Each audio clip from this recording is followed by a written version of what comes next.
Jina la Yesu Kristo tunaomba na kuamini. Amen. Karibu dada yangu. Amen.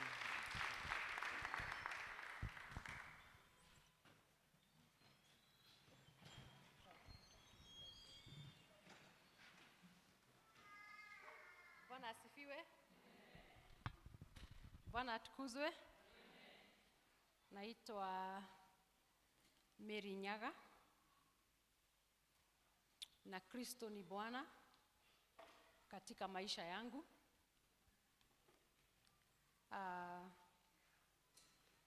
It is one thing to have a testimony of getting saved and a testimony of walking with the Lord. Mimi nimetembea na Yesu tangu nikiwa mwanafunzi, na kama kuna baraka nimepata katika maisha yangu, the best gift nimewahi kupata ni wokovu. Bwana asifiwe. Kwa sababu kama sio wokovu, wengine hatujui tungekuwa wapi. Bwana asifiwe. So there is power to change, the power in the blood of Jesus. Leo sijui nitaanzia wapi, lakini ni hali ya mama na afya. Bwana asifiwe. Sijui wangapi hapa wamewahi kuwa wagonjwa. If you have been sick, hutaweza kupika, ni kweli?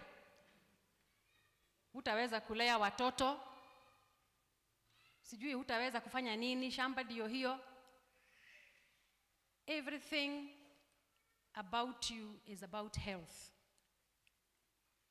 All your responsibilities, kazi zako zote zile unatakiwa utende, inategemea afya yako.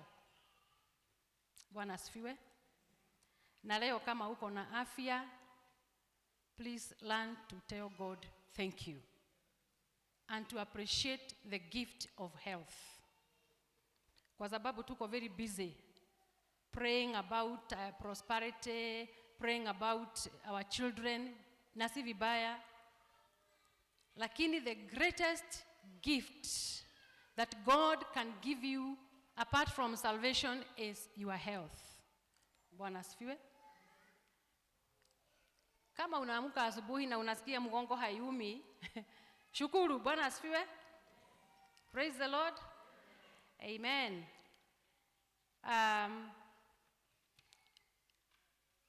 Before I start, I want to quote the word of God, 3 John 2 to 5. 3 John 2 to 5. Neno la Bwana linasema, King James, Beloved, let's all read. Beloved, 3 John 2 to 5. 2 to 5. Kindly.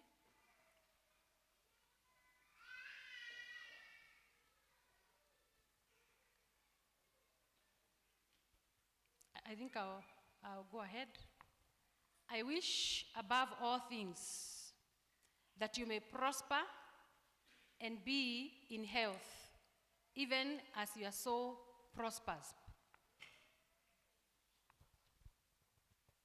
Kumbe unaweza kuprosper na ukose kuprosper in good health.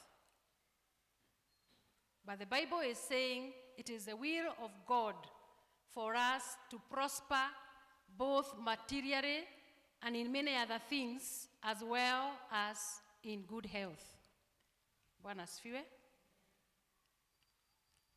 So when you pray every day that God be with us today, ya kwamba Mungu leo bariki watoto yangu, don't forget about your health. Bwana asifiwe. Kwa sababu shetani, the Bible says, is out there, akitembea, akitafuta watu wa kurarua. Bwana asifiwe. So pray for your health and the health of your family. Women, according to what we have heard today, from all the speakers who have spoken today, are very busy. Very busy. I don't even know where they get the strength from. Kwa sababu ako jikoni, ako na kuku hapo nje, ako na mtoto mdogo, sijui ako na shamba. Everybody wants your services as a woman. Ni kweli ama si kweli? Kila mtu. Even when you are saying mimi ni mgonjwa, everybody is saying I want services. Sitakuanga hivyo?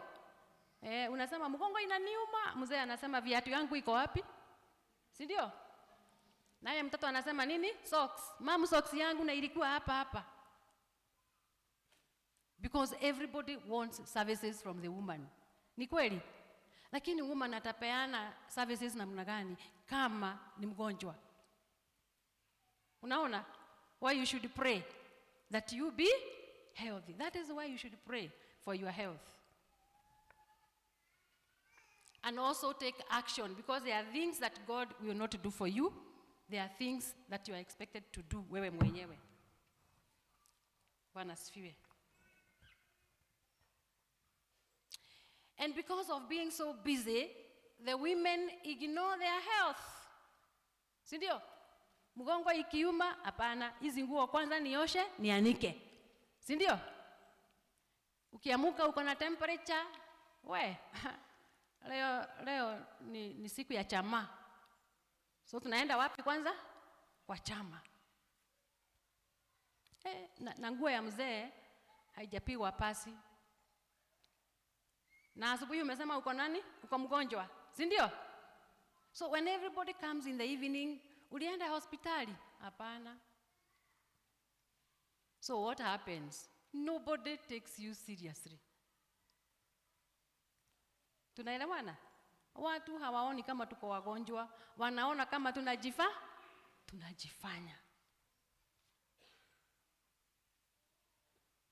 But I want to tell you, you are responsible of your own health. Ongea na mwenzako. Mwambie you are responsible of your own health. Nobody is responsible.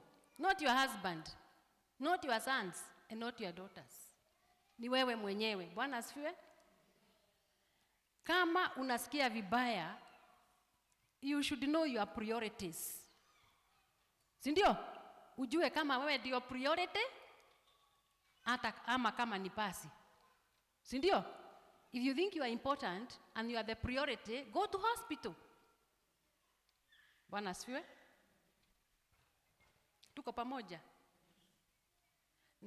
Nafikiria pengine ni mimi tu niko na shida, kwa sababu mimi ndio nafanyanga kupostpone, kusema hapana, ni kesho, nifanya hii kwanza.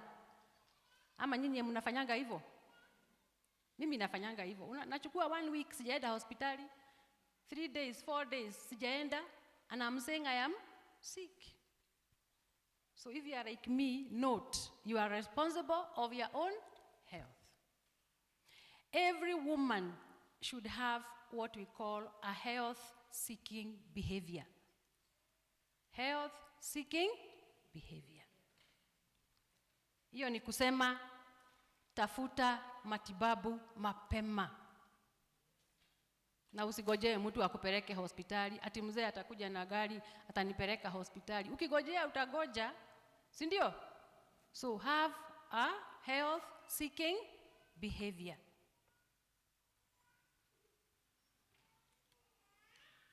Bwana asifiwe. Usigojee mguu iume mpaka haitembei ndio sasa unasema bodaboda iko wapi? Nipelekwa wapi? Hospitali. Having a health-seeking behavior means you seek health at the earliest opportunity. Unatafutana na afya mapema. Bwana asifiwe. Tunaongea sana juu ya afya.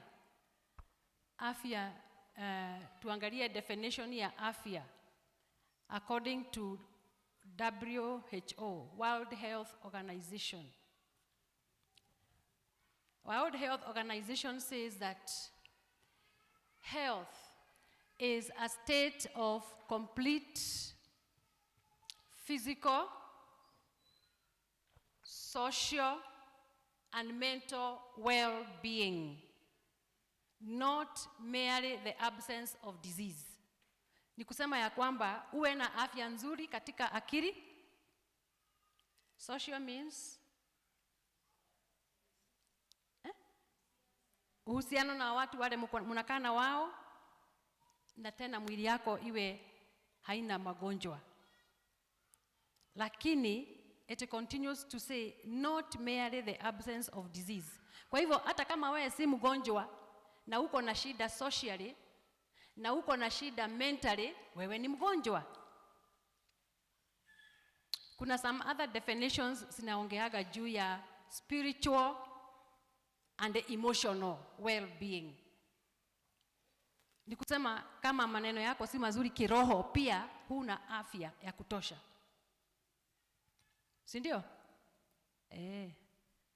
Kwa hivyo that is the definition of health. Kwa nini wamama hawana tabia ya kutafuta matibabu mapema? We have already discussed it. We are either too busy or too committed. Number 2, we think it is too expensive kwendanga hospitali kila wakati na transport na nini. Lakini kama ni expensive kwenda hospitali, hebu try sickness, tuone kama ni cheaper. Ni gani cheaper? Kwenda hospitali mapema ama kugonjeka na kulala hospitali? Which is cheaper? Kwa hivyo it is not expensive. The other reason kwa nini hatuendi hospitali ni kwa sababu tunajitibu. Siku hizi chemist unapata any drug you want to get. Tunajitibu, si ndio? What we call on the counter medication. The other problem ni tunaonekana kama tunajua sana. Kama ni mama wa miaka 50 na ana bleed, anasema aje? Anasema wamama wa miaka 50 wanakuwaga na irregular bleeding. Kwa hivyo haendi wapi? Hospitali. Hata ana consult wenzake wanamwambia inakuwaga hivyo. Inakuwaga irregular. Ananyamaza na bleeding yake. Not knowing that could be a cancer ya cervix. That could be cancer ya uterus. Na wewe unasema ni menopause. Si ndio? Kwa hivyo hakuna kuassume, we assume so much.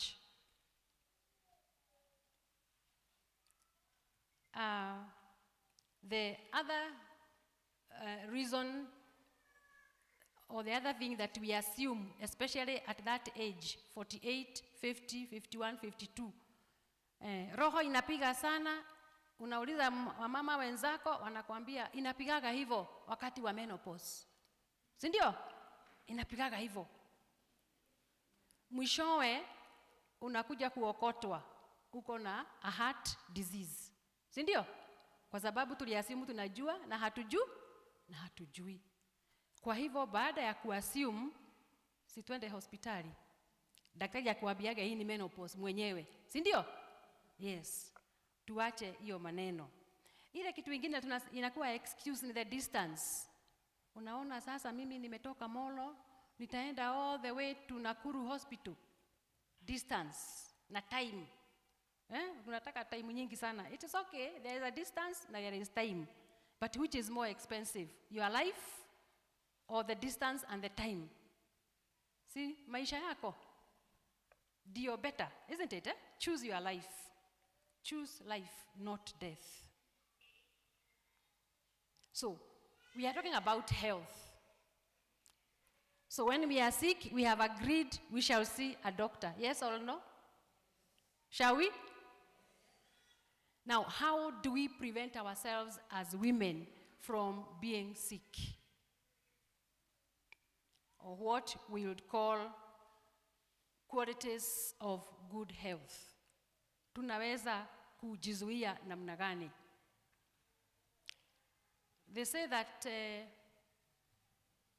in life we have to make choices. Si ni kweli? We have to make choices. Na tujue choices have consequences. They have consequences. Yani chaguo lako lina mazao. Si ndio? Choices have consequences. And sometimes we don't make choices. We opt kunyamaza. Tunakaa tu tunanyamaza bila kumake a choice. Ni kweli ama si kweli? Bila kudecide. Si ndio? Lakini ukae ukijua failure to make a choice is also a choice. Tuko pamoja? Usipo make a choice, hata hiyo ni choice. Na pia iko na nini? Na consequences. Bwana atukuzwe. Watu wamenyamaza kwa sababu mambo ya kiroho iliisha. Sasa tuko katika mwili. Si ndio? Lakini huyo mwili cannot serve the Lord unless it is healthy. Ni kweli? Cannot serve your family, cannot serve the nation unless it is healthy. Kwa hivyo msione kama backslide bado. Nimeokoka. Bwana asifiwe. So how do you keep healthy? We have to make very hard choices. Very hard choices. One of the choice that you have to make is your diet. Your diet. We have been talking about a balanced diet. Na many of us wanapenda balanced diet na ni vizuri. Lakini hiyo balanced diet yako, hebu tuangalie mahindi yako. Mahindi yako imekaa namna gani? Ulipeleka kwa kisiagi, ikatolewa nini? Husk, si ndio? Na husk ikatoka na ile kakitu ya yellow. Si ndio? Are you eating a balanced diet? It is carbohydrate, yes, but is it good diet? Tuko pamoja? So when we talk about balanced diet, let us live foods the way God made them. Kama ni ngano yako, unapika chapo gani? I know tunapenda chapo white. Si ndio? Kwa nini tunatoa husk ya ngano? Na tunapatia nani? Kuku na ng'ombe. Si ndio? Wanakula husk ya mahindi, wanakula husk ya ngano. Ila mzuri tunapea nani? Watu wengine huko wanaitwa nguruwe na ng'ombe na kuku. Si ndio? Na wewe unachukua the junk. Wacha tukue honest hapa. Ni watu wangapi wanakulaga ugali ya white? Ugali ya white ni kusema ni jogoo, hostess. Semeni ukweli. Usidanganye katika nyumba ya Bwana. Si ni wengi? Ni wengi, si ndio? Na chapo yako iko smart, ni ya white, si ndio? Smart sana kwa sababu inakuwa soft ikiwa white. Si ndio? Lakini you are doing yourself a lot of harm. A lot of harm. So apart from having a balanced diet, let us eat whole serious. Whole serious. Vile mwenyewe alimuumba alikuwa anajua ni kwa nini. Si ndio? Yes. We need to take a lot of fiber, and I want to address the ladies in the church, in the meeting, because the young ladies hawapedi maboga sana. Notice hivyo. Nimeona. Ukiweka chakula na sukuma, mchele inaisha, nyama inaisha, maboga ya sukuma inarudi. Ni kweli ama si kweli? Love your greens. Love your greens. I know we are talking about eating proteins as well. Na tunapenda nyama. Si ndio? Na nyama ni poa, yenyewe ni poa. Si ndio? Lakini how much meat do you take? Unajua kuna mahali Biblia watu waliambiwa mtapewa nyama mpaka itoke na nini? Na mapua. Si ndio? Umesoma hapo? In the wilderness. I'll give you meat until it comes through your nostrils. na tumefika mahali the meat is coming through our nostrils. Tunakula nyama kilo moja inapika lunch ya watu 4 inafagiliwa.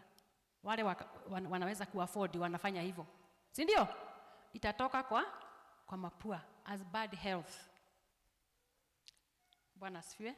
So take a balanced diet. Proteins zako mara nyingi zikuwe ni akina mbosho, akina dengu, hizo, si ndio?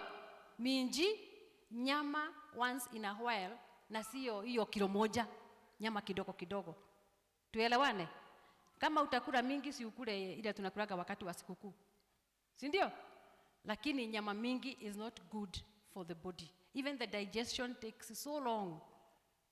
You are destroying yourself. Bwana asifiwe. Apart from a balanced diet, you need to take other foods that promote your immunity. Zamani wazazi wetu walikuwa wanapikaga uji, mokio. Unajua hiyo mokio? Kuna uji ilikuwa imeganda, si ndio? Na maziwa. Saa hizi tuko na muziki, tuko na maziwa lala, tuko na yogurt. All those, they have what we call probiotics. And they improve the health of the gut or the health of the digestive system. They improve our immunity. Apart from the fruits and the fruits and the greens, probiotics improve our immunity. Bwana tukuzwe. Kwa hivyo zoea kukunywa maziwa ile chacha, si ndio? Kama unaweza, watu wa mulsik, that is very good. And there are some other foods which are fermented foods that we can take. So number 1, I have said one of the choices you have to make is about your meals. Choice number 2 that you have to make ni exercise. Ni nini? Na ninajua hatuna masaa ya kuexercise na hatuna pesa ya kwenda gym. Hiyo mimi naelewa. Hata mimi sina masaa. Lakini bona wewe unataka kwenda Kenlands na ukiwa hapa unachukua bike. Hapa motorbike. Si inafanyika? Ukitaka kwenda Mau View ukiwa hapa unachukua nini? Bike. Unajua hiyo ni ugonjwa sasa. Hiyo ni ugonjwa ina kutafuta. Si ndio? Hypertension, overweight, diabetes. If you remember, wazazi wetu wa zamani walikuwa wanatoka kutoka hapa mpaka Gilgil mguu. Ni kweli ama si kweli? Kwenda maili 10 hapa ilikuwa kama mchezo. Anaenda na anarudi. Na hawakuwa na magonjwa. Na walikula mafuta sana sana, paka ya ng'ombe, paka ya buzi, na hawakugojeka. Kwa sababu walikuwa wanatumia hiyo mafuta wakitembea. Si ndio? Waki-exercise. Ama namna gani? Kwa hivyo hawakugonjeka. Sasa wewe unakula kasuku yote, unakula cowboy yote, na ile nyama imenona, halafu unapanda bike pale. Si hiyo ni kifo? Ama namna gani? Tuko pamoja? Tuelewe ya kwamba what we eat must be used. Must be used. So, exercise. Jaribu kuwa unatembea. Si ndio? Kwenda kazi lazima upande bike. Kunategemea ni wapi unaenda. Si ndio? Tembea. Start walking and jogging. Number 3 choice. Avoid overweight. Avoid kilo. Siku hizi tuko na makilo ingine hata haijawahi kuonekana tangu zamani. Hata wasichana wadogo naona makilo mingi sana. Because they are not very active and they are feeding. Bwana asifiwe. Mnakumbuka story ya Eli wa Biblia? The Bible says alikuwa mzito sana. Mnakumbuka? Na alipoanguka, what happened? He died, isn't it? In Kikuyu they say agetweka rwabo. I don't know whether we understand that, but something happened because he was overweight. Sawa. So avoid overweight. It is important tuanze kuwa tunacheki BMI. I don't know BMI in Swahili we shall say what. Wale wanajua Kiswahili. Body mass index kwa Kiswahili tunasema nini? In the hospital tunapima BMI tujue whether you are having the right weight or whether you are not having the right weight. BMI yako ikiwa 18.5 to 24.9 tunasema wewe ni normal weight. Ikifika 25 to 29.9 tunasema wewe uko overweight. Ikifika 30 tunasema wewe ni obese. Obese ni kusema nini? Umezidi, si ndio? Umefanya nini? Umezidi. Weight yako imezidi, it is at a very dangerous place. If you are less also than 18.5, then we say you are underweight. Less than 18.5. And it has also its own consequences of health. Kwa hivyo, tuangalie maneno ya kilo zetu. Hata ukienda Nakuru West, hapa tu, uambie you want to know your BMI, utapata BMI yako ni ngapi. They compare the height and the weight. Are we together? Because the taller you are, the more the weight. The shorter, the less should be the weight. Choice number 4. Avoid stress. Na unajua ni ngumu sana avoid stress, but it has to be a very difficult choice. Kuna mtu kitu ilimkazirisha asubuhi, the whole day. Akikutana na mama Shikoa Bishop anamwambia unajua nimekasirika sana, nilifanywa hivi. Akikutana na Mrs. Karanja the same. The whole day ni stress. You can make a choice. And we are Christians, when we cast our cares upon the Lord, what we do in the evening, tukienda kulala jioni, tunaanza kuchukua ile mizigo, tulicast upon the Lord, tunaanza kufikiria ile story tena. Ni kweli? Inafanyikaga namna hiyo. That is stress. And it has its own consequences. High blood pressure, itakuletea hiyo. Na si vizuri, tuendelee kuwa na, tumebebana na stress. Stress is also a cause of overweight. Kuna watu wakiwa na stress wanakula kabisa, si ndio? Overweight. And lack of sleep. Choice number 5 that you have to make. Avoid risky behavior, like kukunywa pombe na masigara, lakini fortunately tumeokoka. I believe hatukunywangi pombe na hatukunywangi nini hapa? Sigara. Lakini that is a behavior that we have to avoid. Choice number 6 that you have to make. Regular medical checkups. Najua tunaendanga hospitali wakati tuko wagonjwa. Si ni kweli kawaida? Lakini this choice is telling you that you have to go for a checkup whether you are sick or not. Uambie daktari nataka kuangaliwa A, B, C, D yote. Nijue kama ni mzuri ama sio mzuri. Wewe usigojee mwizi akuje.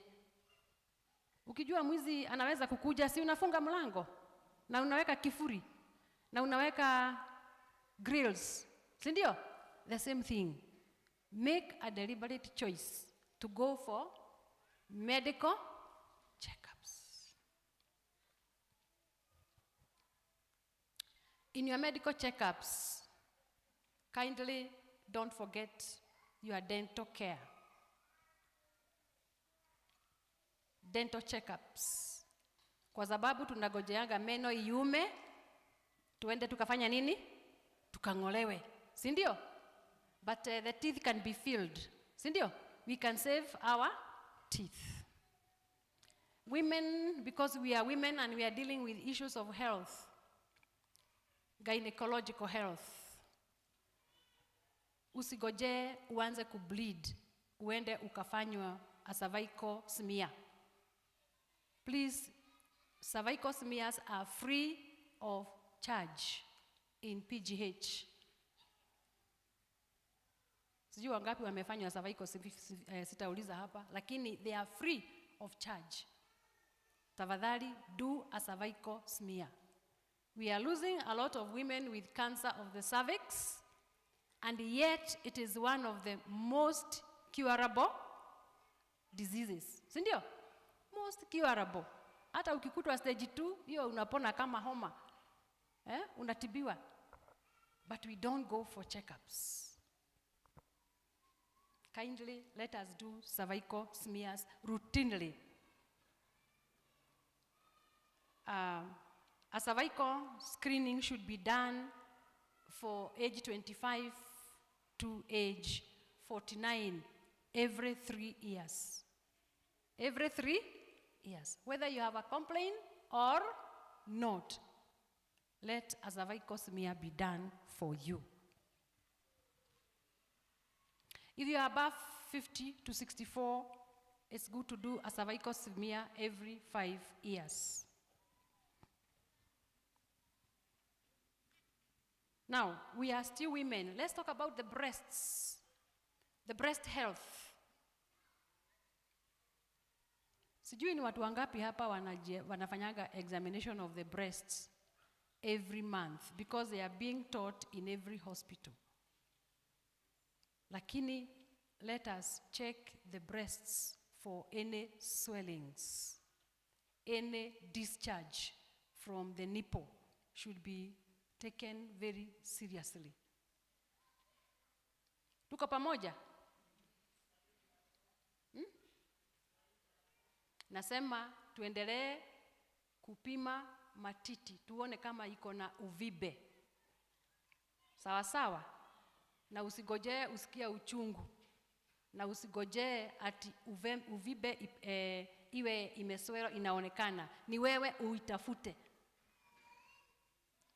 Bwana asifiwe. Na uvibe ikipatikana at stage 1 or 2, treatment inakuwa very easy. Bwana asifiwe.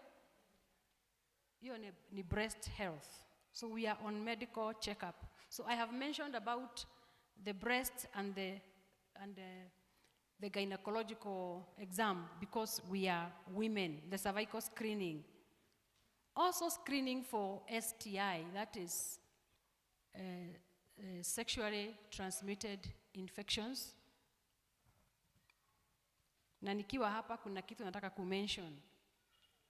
Many women wakiwa na fungal infection, hiyo tunasemaga nini na Kiswahili? Tukiwa na yeast, wanasemaga yeast, si ndio? Wako na shida nyumbani, wanafuruga wazee wakiwaambia wameletewa nini? Ugonjwa ya nini? Ya zinaa. Lakini can we stop it? Kwa sababu fungal infection is not a sexually transmitted infection. Rarely, very rarely. Bwana asifiwe. Kwa sababu kunategemea na mambo kadhaa. Umekunywa antibiotic inafanya uwe na nini? Na fungal infection. Kwa sababu inaua germs katika njia ya uzazi, na inafanya fungi iendelee kumea. Sawa? Na tena kitu ingine, ukiwa na hormonal imbalance. Hormonal imbalance, hiyo Kiswahili haingii. Ukiwa na hormonal imbalance, you can get a fungal infections. Hata watoto wetu wadogo wa primary 3, 4 are getting fungal infections because of hormonal imbalance. Kwa hivyo ni kutibiwa, si kulete vita kwa nyumba, kwa sababu that is the problem that we are having with the Candida. It is called Candida albicans infection or yeast infection. I think having said that, I want us to go to the next choice that you must make. Choice number 7 is that you must have enough sleep. Enough sleep and rest. Tuko pamoja? Tumelala ama nimemabo? Okay, enough sleep and rest. Our young sisters who are with us, I don't know whether ninawaonea sana, lakini tumejulikana at a certain age that we watch TV for a long, long time. Paka saa 6 unaamuka saa 7, watu wanafanya nini? Wana watch TV. Even some young mothers. Sorry to say so. Lakini tunasema make a choice, a difficult choice to have enough sleep. A minimum of 7 hours, 7 to 8 hours of sleep. Kwa sababu good sleep ina improve your immunity. Tunaelewana? Ina improve nini? Immunity. Ina improve your mental health. Hiyo maneno ya kusahau na sijui nini na confusion inaisha. You are found to be having a better mood the following day because wakati hujalala ya kutosha, mood yako kesho yake unaongeleshea watu vibaya. So better mood. The students perform better in school when they have enough sleep at night. And what is happening now to our students even in colleges? You think they have gone to bed, but they are busy chatting and watching some other funny things. So what happens in class in the morning? They are dozing. Some of them are smiling, especially the ones watching pornography. They start smiling and laughing in class. You start wondering whether they are sick mentally or not. But the problem is the phone. Tuangalie watoto wetu wanafanyaga nini when they go to bed. Do they go to sleep? Ama wanaenda kufanya nini? Watch other things. And I think those are the choices we have to make.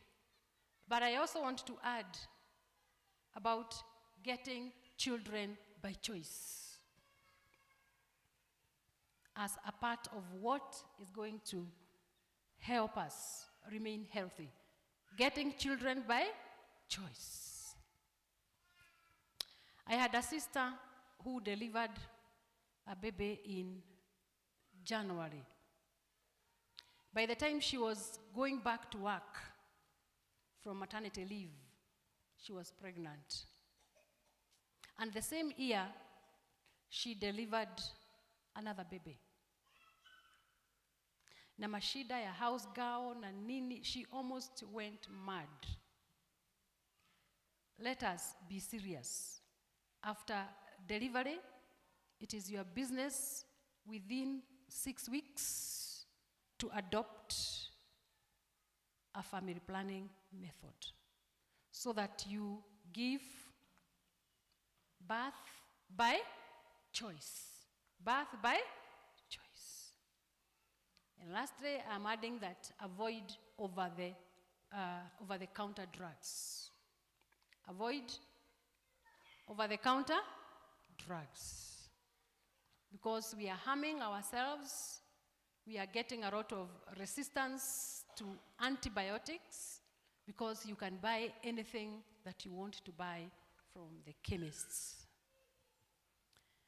So that is how the woman should make choices for her to be healthy. I want to summarize that again. Eat a healthy, well-balanced diet. Do a lot of exercises. Get moving. Not seated. Get moving. Avoid being overweight. Avoid stress. Avoid risky behavior. Let's start going for regular medical checkups, including cervical screening and breast examinations. Let's get enough sleep. Let's get children by choice and avoid over-the-counter drugs. What are the common health issues now that are eating up the women worldwide? and especially in Kenya. We are having a big problem with the breast cancer, so take the breast examination very seriously. So breast cancer is one of the key issues that is disturbing the women health. Cancer of the cervix, heart diseases, hypertension, diabetes. I know we have other issues like arthritis and things like fibroids. Some of them, there is nothing much we might do, because with the fibroids, as long as the uterus is stagnant and resting, it will look for something to hold. And that something to hold is a fibroid. Are we together up to there? What other factors determine your health? What other factors? I'll just go them very fast because of the time. I don't know how much time I was supposed to take, but I'm almost through. There are factors that determine your health. Ama kuna mambo inaweza kuaffect health yako. Genetics. Genetics means ni familia ile umetoka. Tunajua ya kwamba kuna magonjwa ina run in families. Kama tunajua kisukari, hypertension, kuna magonjwa inafuata familia fulani. So that is genetic. That is a factor that can determine your health. Number 2, your environment. Your environment. For example, if you come from a dusty environment, utakuta ya kwamba watu wanapata magonjwa ya kifua sana kwa sababu ya vumbi. That is an example. Or a very cold place, unakuta watu wanapata asthma sana. That is environmental. Then number 3 that can affect you is the behavior. As we have said, pombe na sigara. Pombe is a cause of cancer of the esophagus. So behavior. Number 4, medical care. Unaweza kutoka mahali kuna very good medical care, na ni kusema watu wana survive sana na hawapati many complications. Lakini kama hamuna medical care, hamuna mahospitali, hamuna madaktari, then mutakuwa na shida about your health. And also another point I want to say that determines your health are the social factors. There are people socially who pull together. Mmoja akiwa na shida, wote wamepull together, wamemsaidia. Kama ni mgonjwa, ndio hao wameweka mafuta gari, wamepeleka hospitali. And that community will do better health-wise than a community that does not take care of each other. So those are a few things that determine your health. We have the benefits of being healthy, and I think those ones we don't need to be told, we know them. We have already agreed that your immunity will be better. Ukiwa healthy, your immunity will be better. Utakuwa mwenyewe na self-confidence. Kama leo sisikii nikiwa na a lot of confidence kwa sababu nimekuwa na flu inanisubua. Lakini when you are healthy and you stand here, you are very confident. And Mama Shiko is shaking her head, so she agrees with me. Thank you. You have a better mental health, better mood. We have agreed about the better mood. You have less stress when you are healthy. You perform better. Tumesema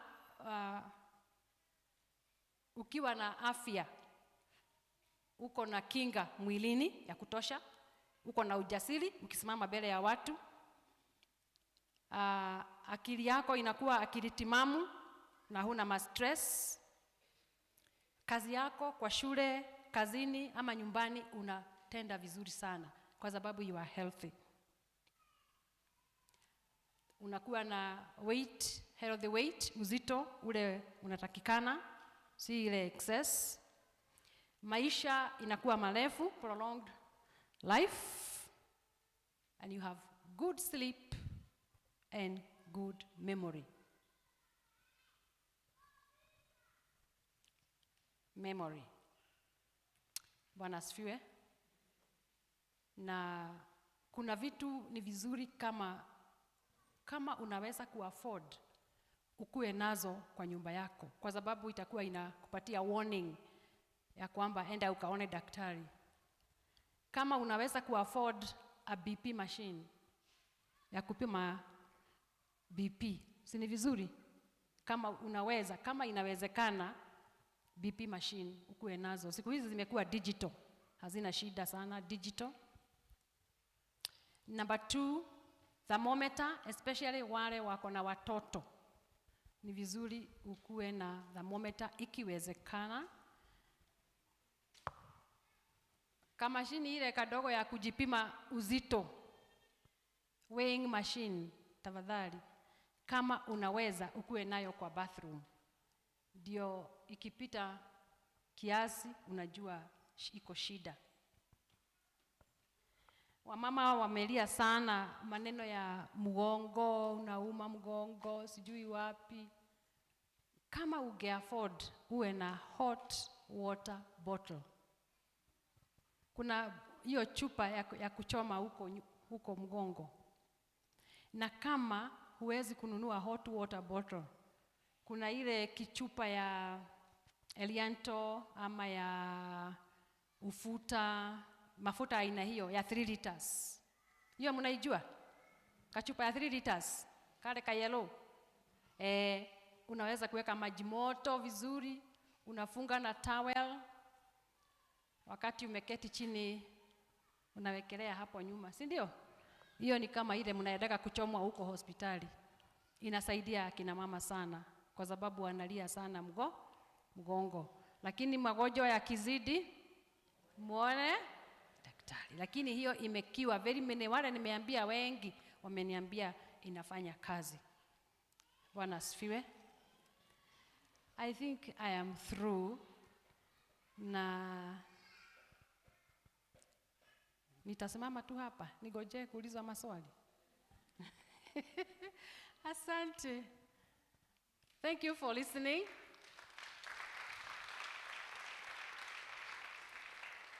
Na asante to the church for giving me this opportunity, to the bishop who is absent, and the Reverend Jane, Pastor Patrick, for allowing me to be here and to come and speak.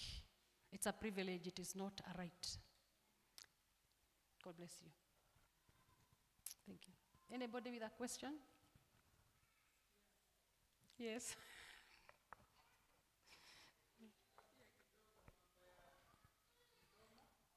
Okay.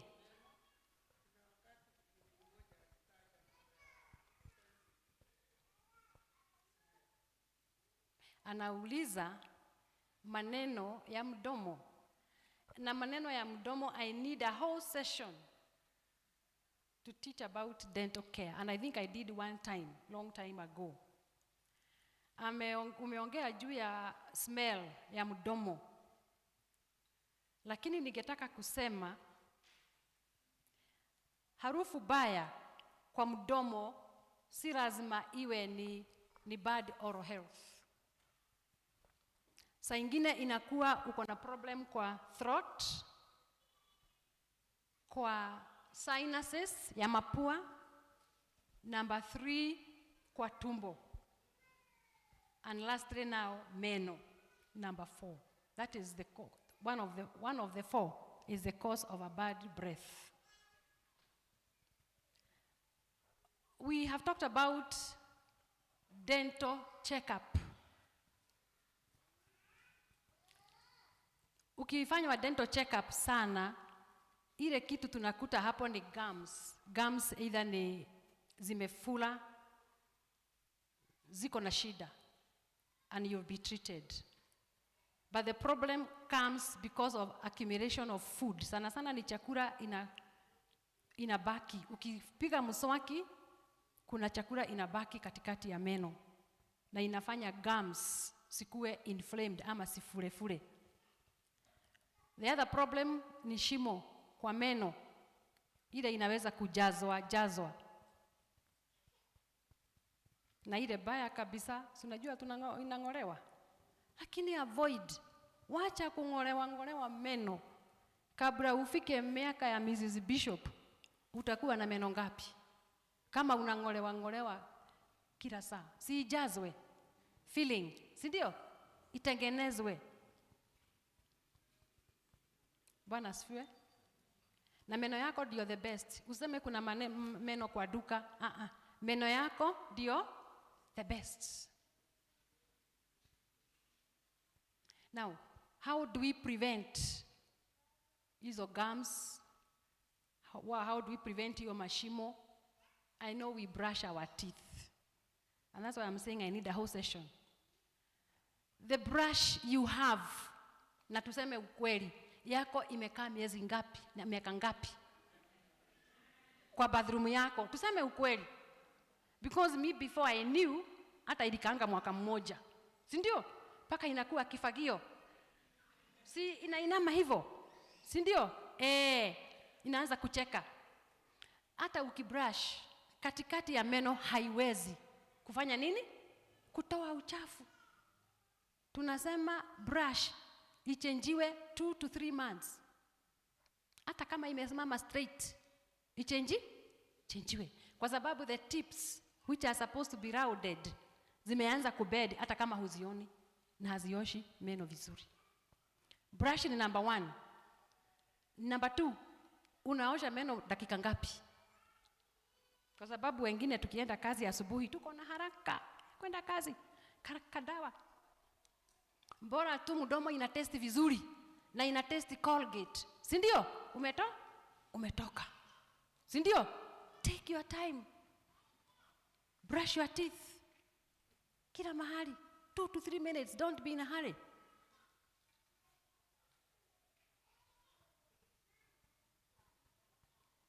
Then when you brush your teeth, wengine hawakumbuki mahali kuna kula.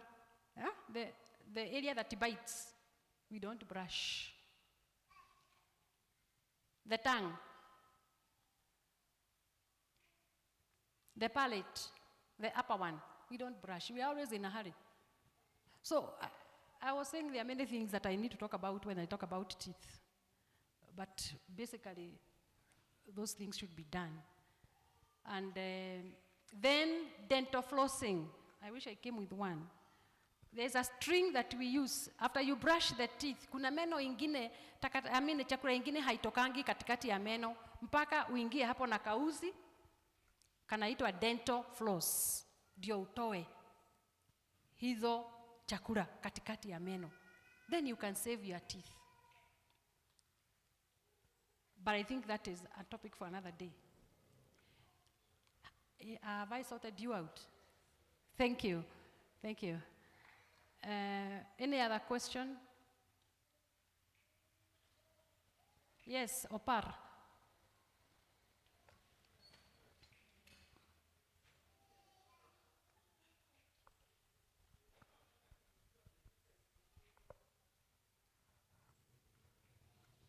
Pap smear and cervical smear. Kitu kama hiyo. A cervical smear is being done by the nurses in the clinic, and they tell you whether there's a problem immediately, isn't it? They look at the color, isn't it? And they tell you when they apply what is this chemical they are applying? They tell you whether there's a problem immediately. A pap smear is taken for histology where we take the biopsies. That is the difference. So if you have a problem on a cervical smear, then we take the smear for histology, as a pap smear. Sawa? Thank you.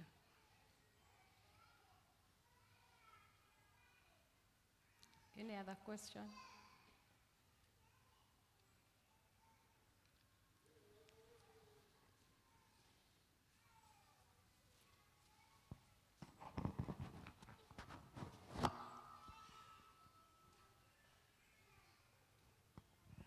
Nilikuwa nataka kuuliza how to kuna vitu umetaja kama breast examination, like to identify if there is a lump, kama unaweza tuelezea. Then I wanted to ask something about the urinary what, that infection. What is the cause? Urinary Tract infection. Now,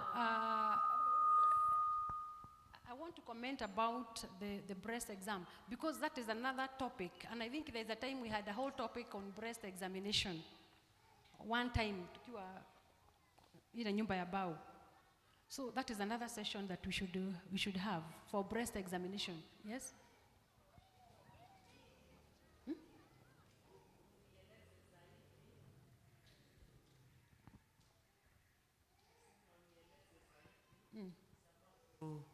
Hawa wengi wao hawakuwa, kwa hiyo ya breast. Hii ni region.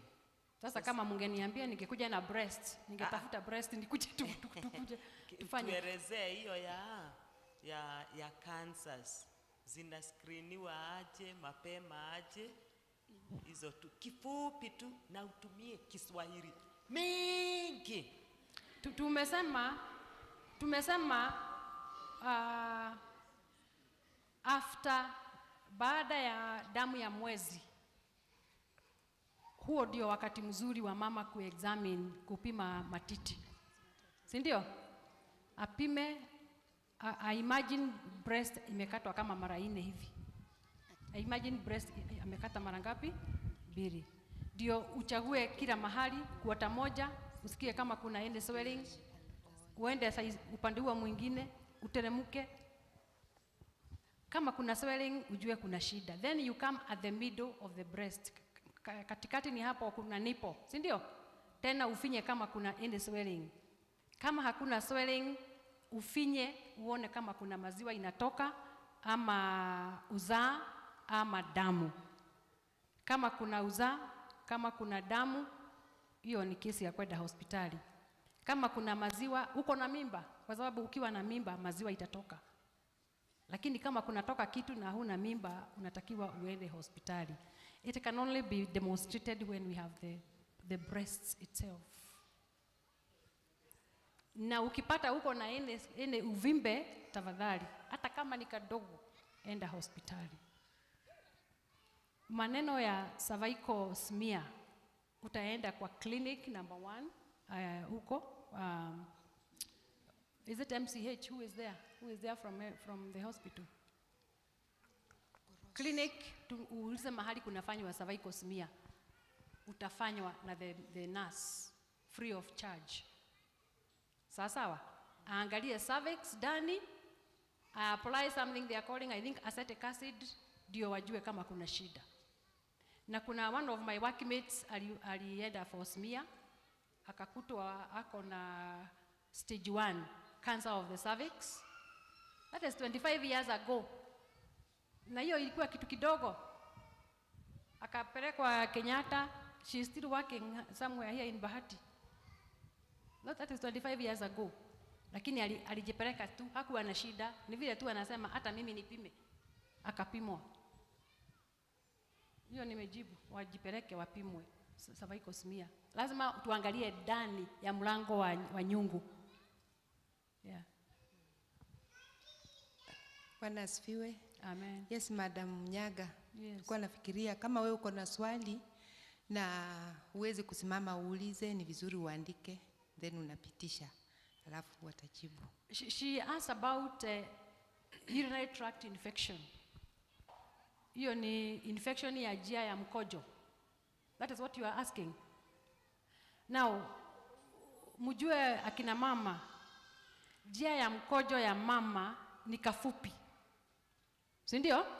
Si kama ya mwanaume, ni fupi sana. Kwa hivyo germs kupanda juu kwenda kwa urethra na bladder ni rahisi sana.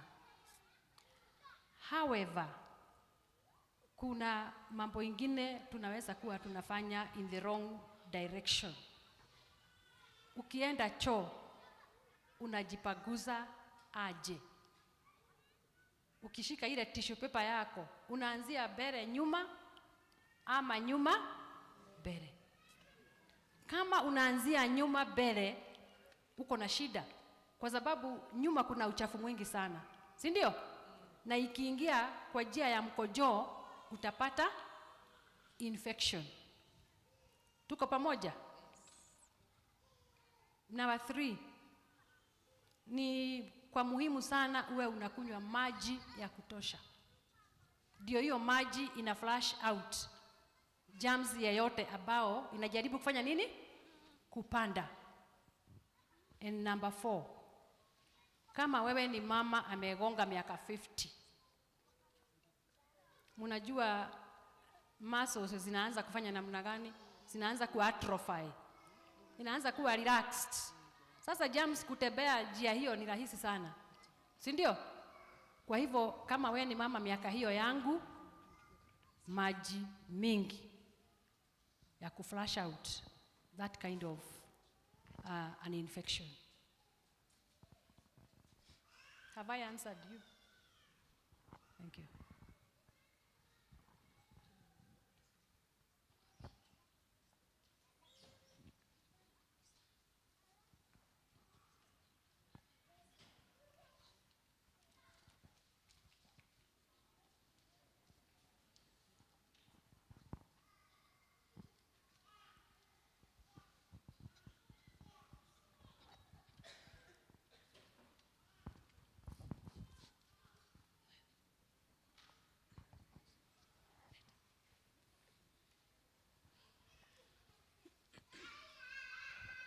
Swali langu ni about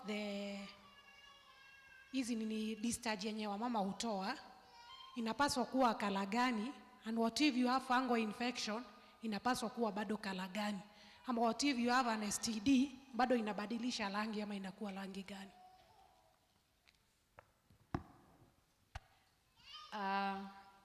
Hiyo ni swali ngumu sana. Lakini ukiwa na fungi, utamiss fungi kweli na hiyo kujikuna? Ukiwa na fungal infection, hiyo kujikuna kuna mtu atamiss? Kuna mtu atamiss kwa sababu ni kujikuna ingine, si ndio? Na kujikuna si kawaida, si ndio? Hiyo ni fungal infection. Na inakuwa na unaona maziwa imechemka, cream ya top. Those particles ya cream iko namna hiyo ya fungi na unajikuna sawa sawa. Hiyo ndio fungal infection. Any other infection you will have an abnormally heavy discharge, yellowish discharge, smelly discharge, greenish discharge kama ni ile inaitwa trichomonas, si ndio? Kwa hivyo hutamisi ukiwa na infection.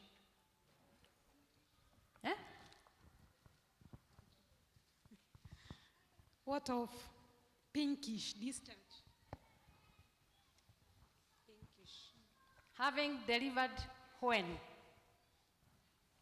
Pinkish discharge, having had your last delivery when?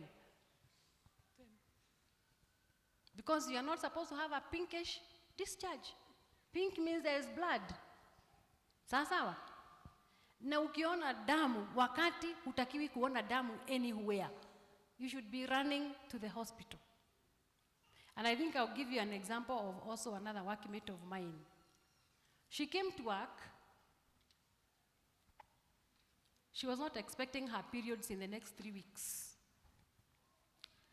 When she went to the toilet, she found she had mucus plus some blood stains. Na ni wale watu tunawaitaga in psychology, we call them hypochondriacs. They are very anxious. She was very anxious about her health. Na saa hiyo that same day akaenda kwa gynecologist in town. Akafanywa spectrum, akaangaliwa ndani ya cervix, no problem in the cervix. That stain of blood was coming from inside the uterus. The following day she went to Memorial. She was done a biopsy. Within a week, that was cancer of the uterus. It was just starting. That was the first sign she ever had. Within a few days, the uterus was removed and the ovaries. Alipotolewa uterus na ovaries, of course unajua ikiwa uterus inaendaga kwanza ovary. Na up to now, and I'm talking about around 99, up to now, ako uhai na hakupewa dawa ingine yote. Lakini aliona tu hivi, akaenda wapi? Hospitali, akafanywa hysterectomy, hiyo kutolewa uterus na ovaries. She is still alive today. Leo, na hajawahi kupawa dawa ya kansa hata moja. So, ukiona pink inapita hapo, uiuliza inafanya nini hapo. Kwa hivyo uende kwa daktari. Nani alikuwa amesema pink? There's nothing like pink. There's nothing like a pink discharge unless you have a problem. Bwana Yesu asifiwe. Okay, maybe before our mom finishes up, before you finish up, I will request you maybe, if we have so many young mothers here, and most of us young mothers have girls that are growing up, just an advice to the young mothers that are having girls that are growing up. We don't want later in life that our girls will come to realize some things and say that our moms didn't talk to us. Maybe you can just advise the young moms who are here. Now when watoto wetu wako wadogo, from what stage should we start talking to them these things? And maybe you can mention something that we can tell them at a certain age, maybe from 5 years as they go on. Yes. Is that a question for this forum? When do we start talking to young girls? To young mothers or to young girls?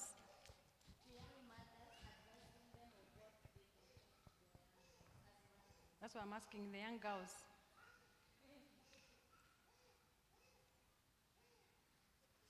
Mrs. Bishop, you help me with that one.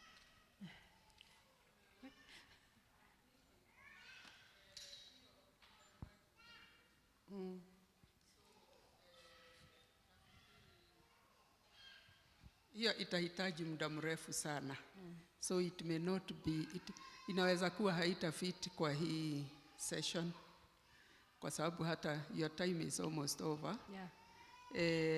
Lakini hapa locally tunaweza kuipanga, and I think the chair lady wetu wa hapa anasikia, tutengeneze kikao na session with the young mothers na tuwafundishe hiyo jambo. Okay. Because it is not medical as such. Shiko, I hope you are satisfied with what Mom has said. Somebody is asking, what are the causes of hemorrhoids? Unajua tukisema hemorrhoids, si kila mtu anajua what is hemorrhoids. Hemorrhoids si ni hizo nini? Ufibe inatokea kwa njia ya choo. Si ndio hizo? Number 1, constipation. Kama unakuwa na choo ngumu, it is very easy kuwa na hemorrhoids. Na hiyo ni kusema tena hukunywi maji ya kutosha na hukuli a lot of fiber, need fiber. Number 2, hemorrhoids run in families. Tunaelewana? Kuna familia unakuta kila mtu ako na hemorrhoid kwa sababu kuna some weakness ya muscles around there that runs in families. Number 3, pregnancy. Are you pregnant? Because they are very common in pregnancy. Kwa sababu ya pressure of the pregnancy on the rectum, on the pelvis, on the pelvic organs, Are we together? So there are many causes of hemorrhoids. Are you used to postponing? Unasikia kwenda choo, una postpone. Wacha nipike kwanza. Una postpone is another cause of hemorrhoids. So there are many causes of hemorrhoids. Many. That is somebody who had asked that. Difference between growth and fibroids. Growth ya wapi sasa? Kwa sababu fibroids iko ndani ya uterus. Si ndio? Fibroids iko ndani ya uterus. Sasa ni growth ya wapi hii? I can't tell the difference. The growth is where? This one. Difference between growth. I wish somebody explained what they mean by this growth.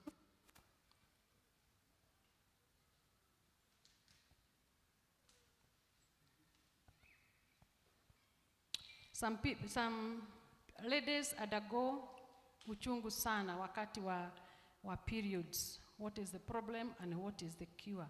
This problem should be diagnosed by a gynecologist.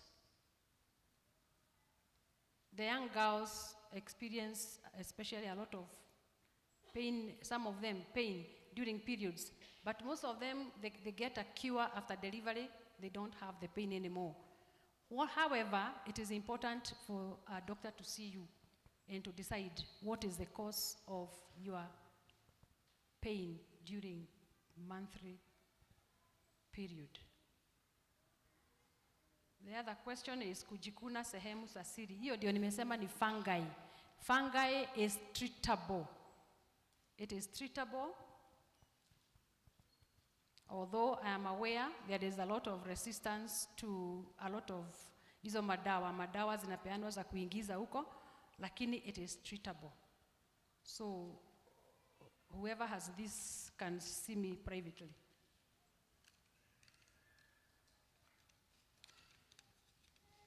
And there is nothing even private about kujikuna.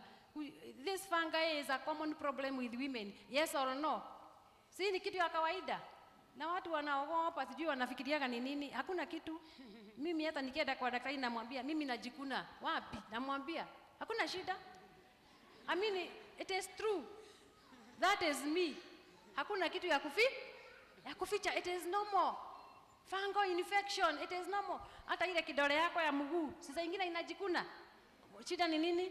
Si useme na utibiwe, wacha kwenda round. Sema maneno, hakuna shida.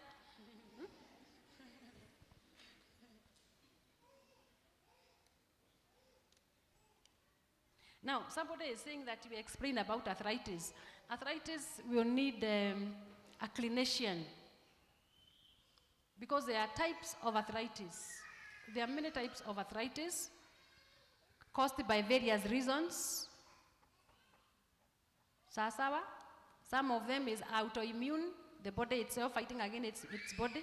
Others ni baridi, others ni nini. We cannot be able to tell until you are tested so that we know which arthritis are you having. The best person to see is somebody who has done orthopedics. A clinician who has done orthopedics. That is the best way to deal with arthritis. It is not a nursing issue. You know me, I'm a nurse. Don't mistake me for a doctor, I'm a nurse.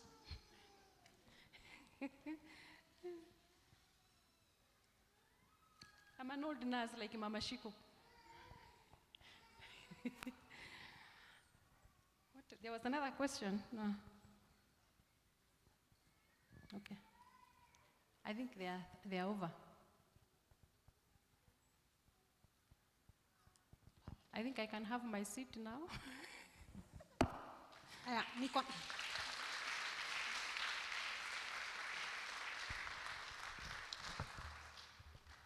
Thank you so much for being a good student.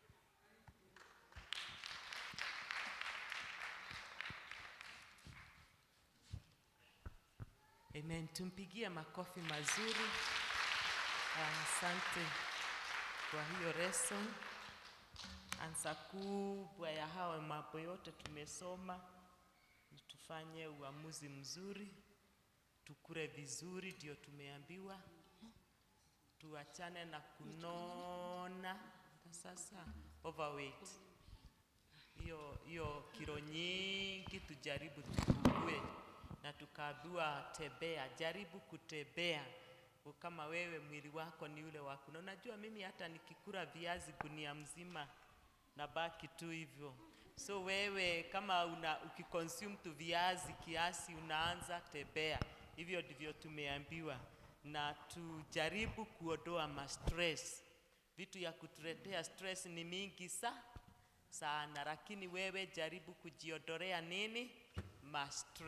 Stress tuko na the other time tulifundishwa hapa na Pastor Ann how to manage stress, jinsi ya kukabiliana na stress. Sababu ni mingi sana, ni mingi, na tukaambiwa stress inakaa kama mtu amekaliwa na mawe. Mnakumbuka kile kimawe kilikuwa kimechorwa pale?